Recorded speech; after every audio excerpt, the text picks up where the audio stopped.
उन दिनों रोमानिया में बुद्धिमान, दयालु और परोपकारी राजा किरोंग का राज था। प्रजा बड़ी सुखी थी, लेकिन किरोंग की मृत्यु के बाद शासन की बागडोर उसके बेटे लिबोंग ने संभाल ली। लिबोंग अपने पिता के बिल्कुल विपरीत दुष्ट, सनकी, मूर्ख और स्वार्थी युवक था। एक दिन उसके दिमाग में सनक घुस गई कि बूढ़े लोग व्यर्थ का बोझ होते हैं। वे 1 घंटे के काम में 4 घंटे लगाते हैं और बेवजह बहुत ज्यादा बोलते हैं। अगर आपकी भी यही सोच है दोस्तों, तो 1 मिनट रुककर प्लीज इस कहानी को सुन लीजिए। सनकी लिबोंग ने उसी समय चारों ओर मुनादी करवा दी कि राज्य से सभी बूढ़े 24 घंटे के अंदर निकल जाएं, वरना उनकी गर्दन धड़ से अलग कर दी जाएगी। जिसने भी सुना सहम गया। प्रजा ने भारी मन से अपने अपने घर से बुजुर्गों को विदाई दे दी, ताकि कम से कम वो जीवित रह सके और भविष्य में उनसे कभी मिलना हो सके। लेकिन जो मुट्ठी भर बूढ़े अलग अगले दिन नजर आए, उन्हें राजा के अत्याचारी सैनिकों ने पीट पीट कर राज्य से निकाल दिया। लेकिन एक युवक शेरमन अपने पिता को घर में ही रखना चाहता था, इसलिए उसने उन्हें घर में बने गुप्त तहखाने में छुपा दिया। समय बीतने लगा। शेरमन चुपचाप दिन में 2 या फिर 3 बार तहखाने में जाकर अपने पिता को जलपान, भोजन आदि पहुंचा आता और उनसे बातचीत करके लौट आता। बुजुर्गों के अनुभवों से पगी सलाह के बिना राज्य की हालत दिनों दिन बिगड़ती ही जा रही थी। ऊपर से बेवकूफ राजा लेबोंग की ऊटपटांग हरकतों ने स्थिति और बिगाड़ दी। हर पड़ोसी राज्य से शत्रुता हो गई। एक दिन बूढ़े तहखाने में बैठे बैठे महसूस किया कि ऊपर से सैकड़ों लोगों के और वाहनों के चलने फिरने की आवाजें आ रही हैं।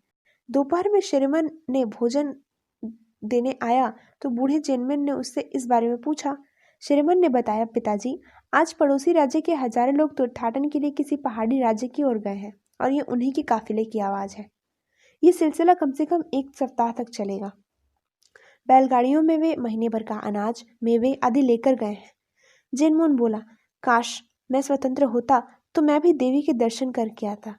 वैसे तो इस रास्ते में प्रायः लोग आते जाते रहते हैं, लेकिन इस प्रकार काफिले में जाने का मजा ही कुछ और है।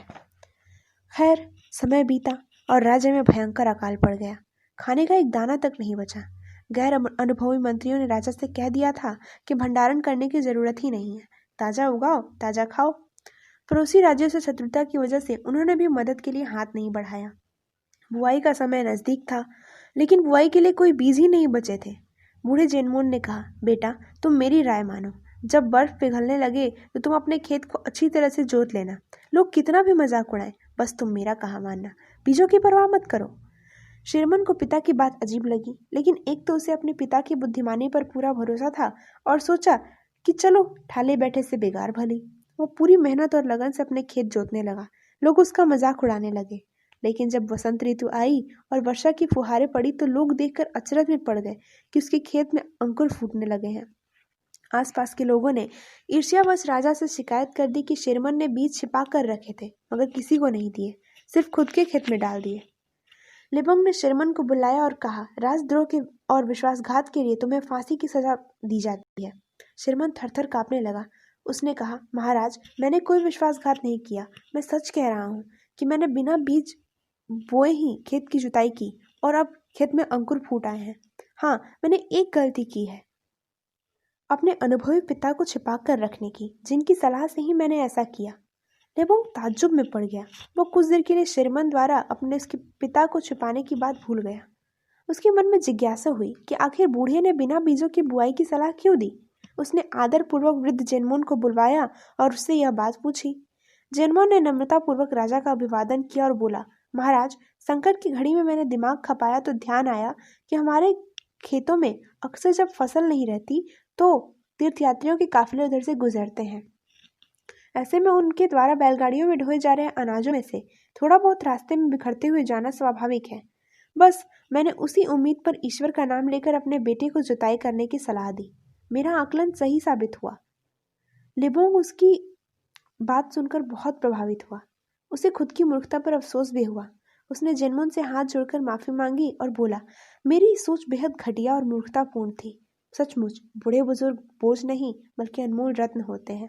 उनका अनुभव किसी भी परिवार या राज्य के विश्वास और विकास के लिए बहुत जरूरी होता है। बच्चों, घर के बड़े बूढ़ों का कभी बोझ नहीं समझे और साथ ही उनके साथ आदर से पेश आए और उनके अनुभवों का लाभ उठाएं।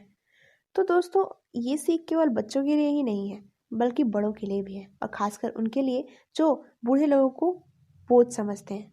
और वाकई में ये समस्या तो आजकल काफ़ी आम हो गई है। तो दोस्तों, इस स्टोरी को सुनने के बाद अगर आप थोड़ा सा भी प्रभावित हुए हैं तो प्लीज़ इस वीडियो को लाइक करें, सब्सक्राइब करें चैनल को, और साथ ही ऐसी और इंटरेस्टिंग स्टोरीज के लिए विजिट करें हमारा चैनल। तो आज के लिए बस इतना ही, फिर मिलते हैं किसी नए वीडियो